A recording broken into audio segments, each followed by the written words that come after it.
More scores again, but no points from the game. Is a system change needed? Welcome back to Where Red Dragons Walk with myself, Luke, and alongside me today we've got Ed. So, Ed, another tough game in such a tough season in the Championship. Yeah, it was tough, and I think we're quickly getting used to the level of the Championship and the standard, and how maybe not ruthless, because QPR had a lot of chances and deserved to win, but I think there's so many quality sides in this league. We're really finding that out. So it was quite a brutal game on Saturday. Yeah, it's hard, isn't it? You enter the Championship, and it's one of them leagues where anybody can beat anybody, and it's completely different to any other league in the English pyramid, or I think also across the country, across the Europe especially. So yeah, it's definitely different. Do you think, looking at the game yesterday, do you think there was anything that needed to be done a little bit differently? Yeah, I mean, first off, we were outplayed. We were 2-0 down at half time. We deserved to be 2-0 down. QPR were by far the better team. So you kind of felt half time, this is pretty as bad as what it should get. Because we're 2-0 down, it could be 3-0. So you're thinking that let's change something changes, but it doesn't change. Didn't start the second half too badly. We create quite a few chances, eventually get a goal. But then unfortunately, QPR later on make it 3-1. But I certainly felt that something needed to change at half time. Because that first half was pretty dire. Yeah. Do you think looking, we had a chat just off record about the Championship, and about how obviously you've been, you look at the last couple of seasons, you have been the top dog, let's put it that way. You've been the top dog in the last couple of seasons, last couple of years. That mentality of you are the team, you are the team to beat, etc. You've now entered the Championship, where there is some massive clubs in the Championship, massive clubs. I mean, I know Wrexham spent quite a lot of money, but so did a lot of clubs. There's a lot of money now in the Championship. So do you think it's a little bit? Let's talk actually from a fan's point of view. Do you think for the fans it's a little bit difficult to get your head around going from 2 years of being up at the top dogs now compared to fighting for each game? Do you think the fans are struggling with that a little bit? Yeah, absolutely. And I think that includes both new and old fans. I don't think it's exclusive to one group, because you might think older fans such as myself, we're quite used to the struggle, and a few years here and there with a little bit of glory, but then struggle again. But we've had 3 straight promotions. We've certainly had the best squad, or at least second best, for the last 3 years in the leagues we've been in. It's been win. And now all of a sudden we're losing games.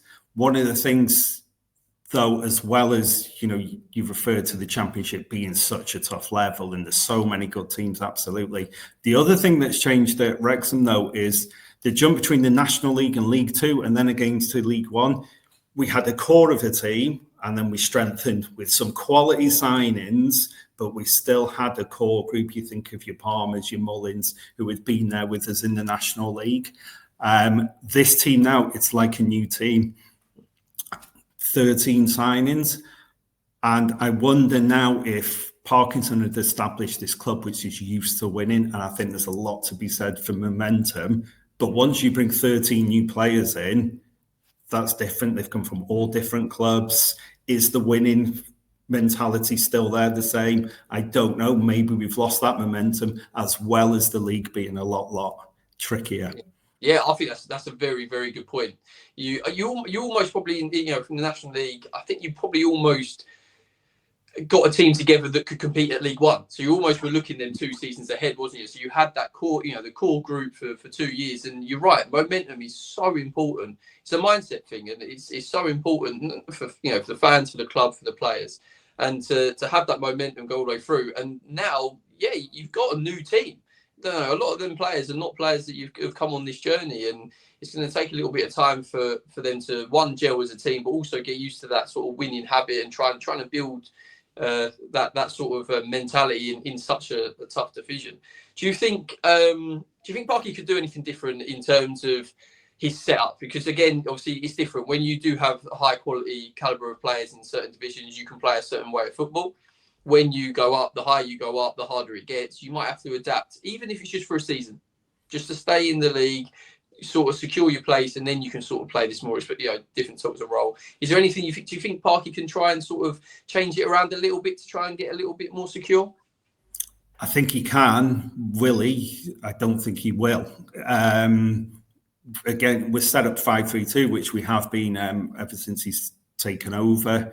We did change going into the last kind of 9-10 minutes on Saturday, but we're 3-1 down, we're chasing goals.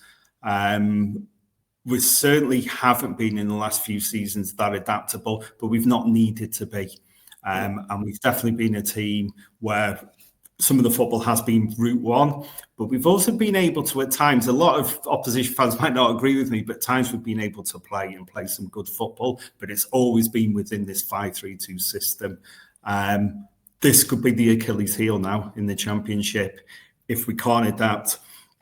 Something I've noticed in a lot of games that we've played with the five at the back, very often teams seem to be able to play in the channel between the centre-back and the wing-backs, and that seems to happen time and time again. They're exploiting it, and it's something I didn't notice so much in the lower leagues that we've been. So I think now the opposition, they know how Wrexham are going to set up, they know how we're going to play, and they've actually got the players that are, most teams that are at least on a par or maybe better than us. So we haven't even got the players that are far better like we had in the lower leagues. So yeah, I think that tactically I'd love to see something a bit different, and maybe we could have used these League Cup games as an opportunity to experiment a little bit.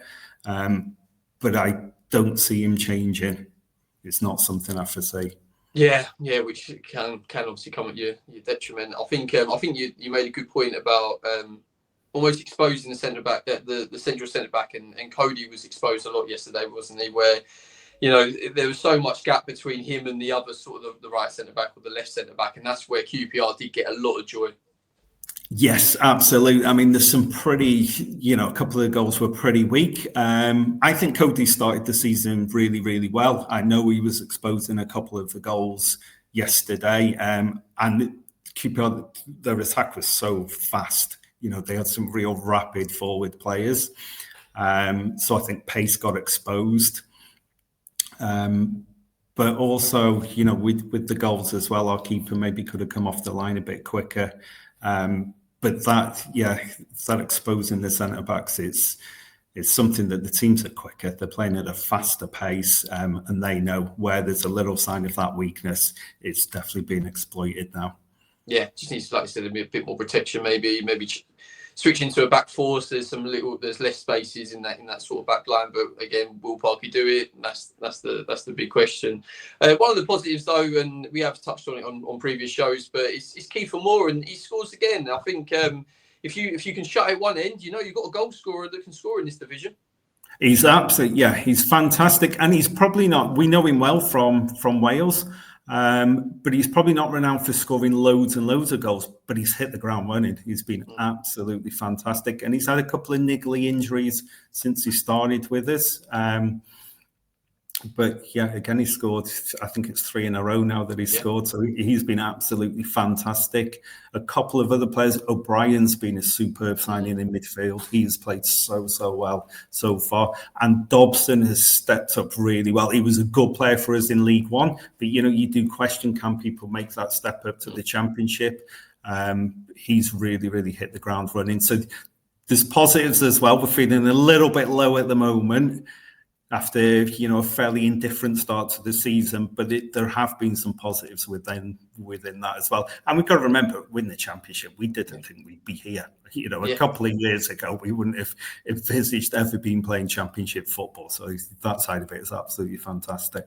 Yeah, that's again where the fans can maybe help with that, where they can make sure that the mentality stays together and strong, because you never knew you were going to be this high up in the pyramid. So to be here, it's almost like appreciate to be here and try and see the goals trying to maintain being here rather than still looking up, because for so many years, it's the last few years, it's always been looking up, where now with stability is success, isn't it? Would you agree with that, Ed? Do you think stability this season, staying in the Championship, securing your place, that is a very successful season? Yes, but the funny thing is, 12 months ago, that's what people were saying when we were in League One. So a lot, including myself, I thought maybe League One we'd finish about 10th or something like that. Some people were thinking just survival, even lower half of the table would have been all right in League One. But maybe we needed to stabilise for a couple of years there and then make the jump to the Championship. We've gone straight through. I totally agree with stability is a key thing. We have spent a lot of money, though. You know, if the figures quoted are around 33 to maybe 40 million, and we've needed to bring in that quality. So I certainly think stability, but I think some of the fans may struggle if that begins to look like, can we stay up, rather than are we mid-table, are we competing well? I don't know if we're Christmas time and we're still near the relegation spots. You know, things might turn a little bit, especially with the money that's been spent. Yeah, that has to pay a part, doesn't it? We'll get on a little bit into that, because the tweet of the week has something to do with that. So we'll get onto that shortly. Let's look at the transfer window though. Now it's finally closed. It seems like the longest transfer window that's ever been. It just went on and on and on. Finally closed. You know what team you got. It's now about being settled, isn't it, and sort of pushing on from there. But looking at the transfer window, let's give it a little score. So 1 being worst window ever, 10 being got every player you needed, every position covered. What would you give the window? Is it too? Did you sign too many players, etc.? What score would you give it? I think we needed to sign a lot of players. I think it's been hard for a lot of people because it's part of the price of success. The players that have got us to this level have now been let go. In terms of a score 1 to 10, I'd score it really, really highly. I think we brought in some absolute quality, and I never saw us bringing in, before the transfer window, such high caliber players. So for me, it'd be probably an 8 or a 9. It'd be really, really high. I think in terms of the quality, bringing in Kiefer Moore, O'Brien's been absolutely fantastic. Doyle at the back. There's some superb signings we've made. Really superb.